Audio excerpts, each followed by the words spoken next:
There is power in Jesus name. Amen. యేసయ్య నామములో ఏముంది? శక్తి ఉన్నది. నిజంగా ఆ శక్తిని డ్యునామిస్ అన్నారు. డ్యునామిస్ అంటే దేవుని శక్తి. దేవుని శక్తి చేసేటువంటి కార్యాలు చాలా గొప్పవండి. ఒక వ్యక్తిని దేవుని శక్తి ఏం చేస్తుందంటే, బండ మొండి హృదయాన్ని ఒక దేవుని శక్తి మార్చేయగలుగుతుంది. సౌలు లాంటి వ్యక్తిని మార్చేసిన దేవుని శక్తి. సౌలు ఒకప్పుడు హానికరుడు, దూషకుడు, హింసకుడు, దేవుడు దూషించినటువంటి వాడు, క్రైస్తవ సమాజాన్ని నాశనం చేయాలని కంకణం కట్టుకున్నటువంటి సౌలు పౌలుగా మార్చబడ్డారంటే that's the power of Jesus. అది యేసుక్రీస్తు ప్రభు శక్తి. లాజరును సమాధిలోంచి బయటకు తీసుకొచ్చింది ఏం తెలుసా? యేసయ్య శక్తి. నీ జీవితంలో ఆయన నీ జీవితాన్ని ఆయన వెలిగించగలిగినటువంటి దేవుడు. ఉడికిన శారా గర్భాన్ని దేవుడు తెరిచాడు. ఎండిన ఎడారులో దేవుడు నదులను ప్రవహింపచేశాడు. ఎండిన ఎముకల్లో జీవం ఎలా వచ్చింది? యెహెజ్కేలు ప్రవచించమని చెప్తున్నాడు దేవుడు. ఈ ఎండిన ఎముకలతో మాట్లాడయ్యా, వాటికి జీవం రావాలని ఆజ్ఞాపించు, నా శక్తిని నీకు ఇస్తున్నానో శక్తితో ప్రవచించు అని ఎప్పుడైతే దేవుడు ఆ యెహెజ్కేలుతో మాట్లాడినప్పుడు, వాటితో మాట్లాడినప్పుడు ఏం జరిగింది? ఎముకలన్నీ కూడా గడగడగడగడ శబ్దం చేసుకుంటూ ఆ ఎముకలన్నీ కూడా ఒక రూపంగా మార్చబడ్డాయి. దానికి చర్మం వచ్చింది, దానికి నరాలు వచ్చినాయి, దానికి బ్లడ్, బాడీలో ఉన్నటువంటి ఆ యొక్క సిస్టమ్స్ అన్నీ కూడా బాడీలోకి వచ్చినాయి. అవి నిలబడ్డాయి.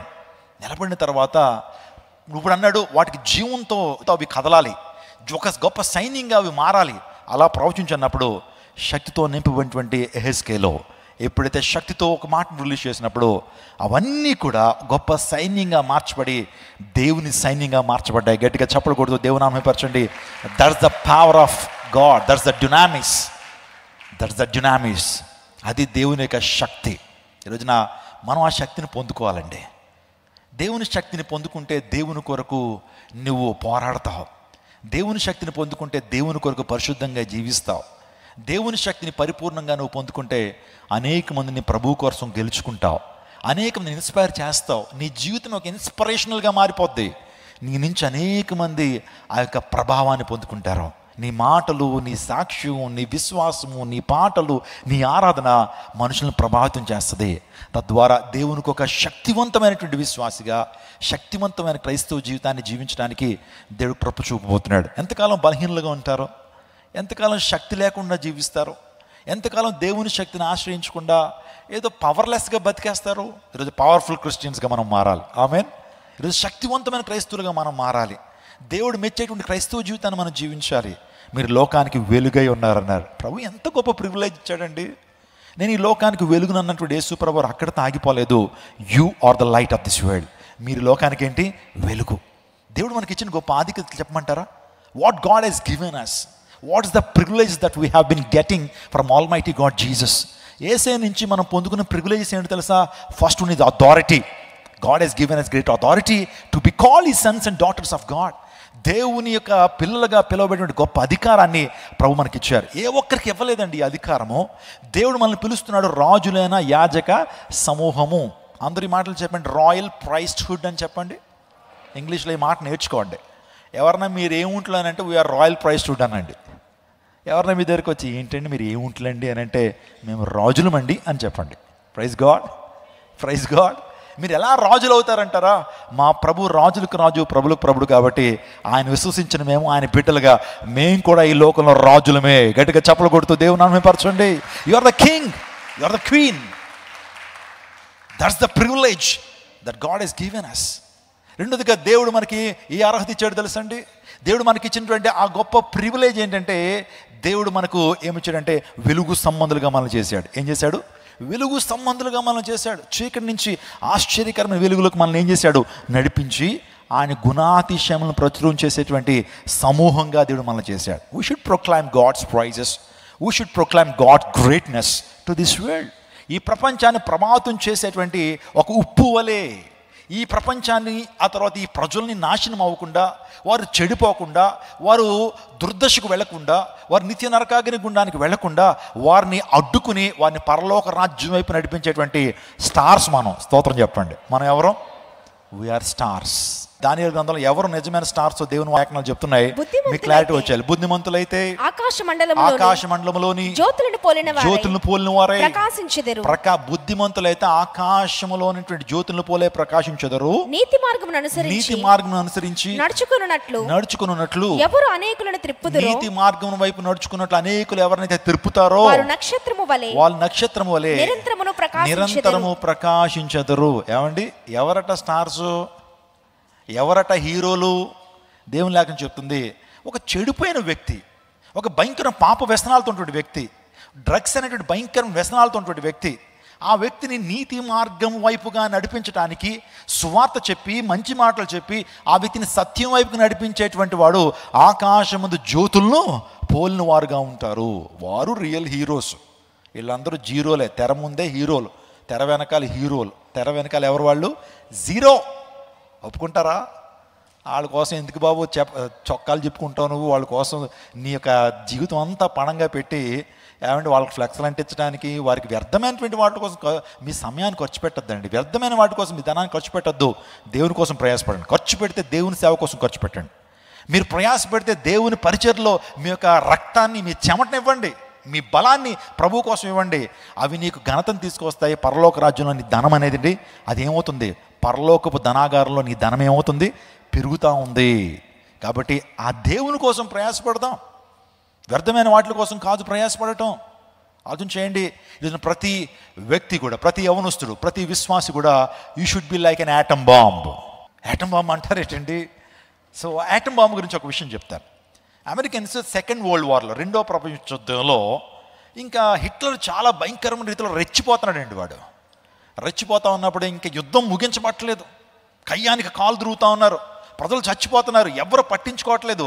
ఆ టైం అమెరికన్స్ యుద్ధాన్ని ఎలాగైనా నిలపాలి, ఇంకా యుద్ధం ఆపకపోతే ఇప్పటికే కొన్ని కోట్ల మంది చచ్చిపోయారని చెప్పి అమెరికన్స్ జపాన్ మీద హిరోషిమా, నాగసాకి అనే రెండు పట్టణాల మీద యాటమ్ బాంబ్ వదిలేరండి.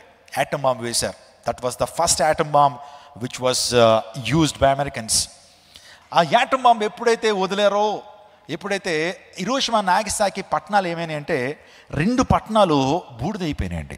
ఆ పవర్ అలాంటిది. యాటమ్కి ఉన్న పవర్ తెలుసు కదండి, న్యూక్లియర్ పవర్ మనకు తెలుసు. అంటే యాటమ్ ఏమవుతుందంటే స్ప్లిట్ అయిపోద్ది. ఒక యాటమ్స్, రెండు యాటమ్స్గా ఏమవుతుంది? స్ప్లిట్ అవుతుంది. ఆ రెండు యాటమ్స్ మళ్ళీ 4 యాటమ్స్గా స్ప్లిట్ అవుతుంది. నిజంగా 4 8, 8 16, 16 32, 32 64, 64 128, ఇలాగా 128 256. అలా యాటమ్ ఏమవుతుందంటే స్ప్లిట్ అయిపోయి అది బ్లాస్ట్ అవుతా విస్తరించుకుంటూ వెళ్ళిపోద్ది. ఒక యాటమ్ పడిన చోట అలా ఉండదు, అది స్ప్లిట్ అయిపోద్ది. స్ప్లిట్ అయిపోయి గొప్ప విధ్వంసకరమైనటువంటి ఎక్స్ప్లోజన్ ఆ ప్రాంతంలో జరుగుతుంది. చాలా డేంజరస్ యాటమ్ బాంబ్. సో రెండు పట్టణాలు ఇప్పటికీ కూడా ఆ రేడియేషన్ ఏదైతే ఉందో ఇప్పటికీ పోవట్లేదండి. సుమారుగా ఇంచుమించుగా 70 years అయిపోతూ ఉంది. ఇంకా యాటమ్ బాంబ్ యొక్క రేడియేషన్ ఇంకా కూడా పోలేదు. మీరు టీవీ ఆన్ చేసిన తర్వాత 2 గంటలు టీవీ చూసి టీవీ ఆపేశారనుకోండి, ఆపిన తర్వాత ఒక 2-3 నిమిషాలకి ఇంకా ఆ స్క్రీన్ మీద ఒక వెలుగు లాంటిది కనబడుతూ ఉంటుంది. అక్కడికి వెళ్తే ఒక రేడియేషన్ ఆ యొక్క టీవీ నుంచి ఏ విధంగా రిలీజ్ అవుతుందో, యాటమ్ బాంబ్ పడింది. ఇప్పటికీ కూడా దాని రేడియేషన్ యొక్క ఫలితము జపనీస్ ఇంకా చూస్తూనే ఉన్నారు. హిరోషిమా, నాగసాకిలో ఇప్పటికీ కూడా ఆ రేడియేషన్ ద్వారా గడ్డి కూడా మొలవదండి. అక్కడ ఎన్ని విత్తనాలు వేయండి, ఎంత ఫర్టైల్ ల్యాండ్ అయినా సరే, ఆ బాంబు పడిన చోట కనీసం గడ్డి కూడా మొలవదు. మనుషులను ప్రభావితం చేసేస్తుంది. అక్కడ ప్రజలు కూడా సరిగ్గా పుట్టరటండి. అక్కడున్న రేడియేషన్ ద్వారా పిల్లలు పుడితేనట అంగవిహీనులుగా పుడతారు. మాటలు చెప్పాలంటే తల ఏమో పెద్దగా ఉంటుంది, కాళ్ళు ఇంతే ఉంటాయి. ఇంకా చెప్పాలంటే చేతులు ఉండో, ఇలా పుడుతున్నారట. ఎందుకు కారణం అంటే యాటమ్ బాంబ్ తీసుకొచ్చినటువంటి ఆ యొక్క రేడియేషన్. మీరు చూస్తున్నారు ఇదే ప్రాంతంలో, ఈ ప్రాంతంలో.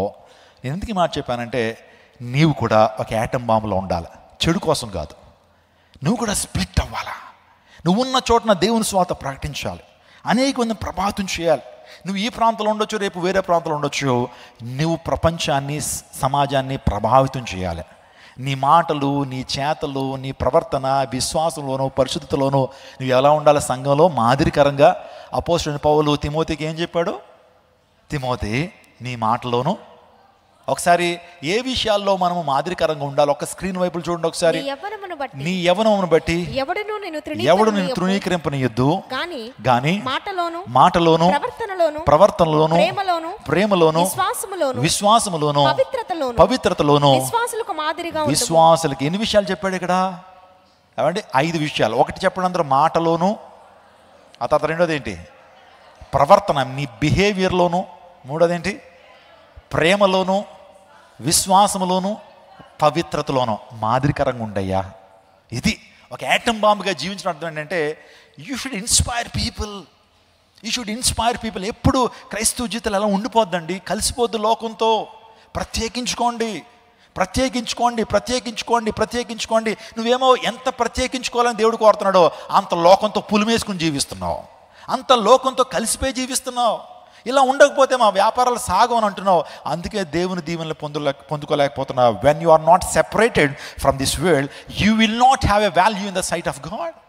దేవుని దృష్టిలో నువ్వు విలువ కలిగినటువంటి వ్యక్తిగా ఉండలేవు unless you separate your lifes.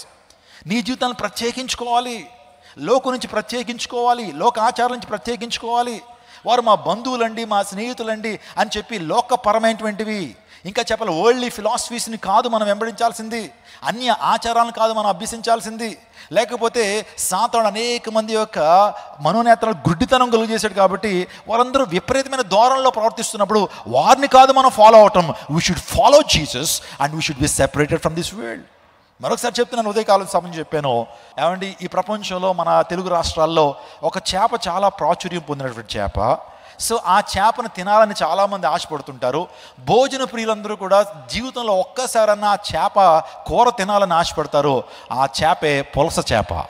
ఏంటది? పులస చేప. ఆ పులస చేప యొక్క ఖరీదు చెప్తే నిజంగా అమ్మో అంటారు. మీరు ఏమంటారు?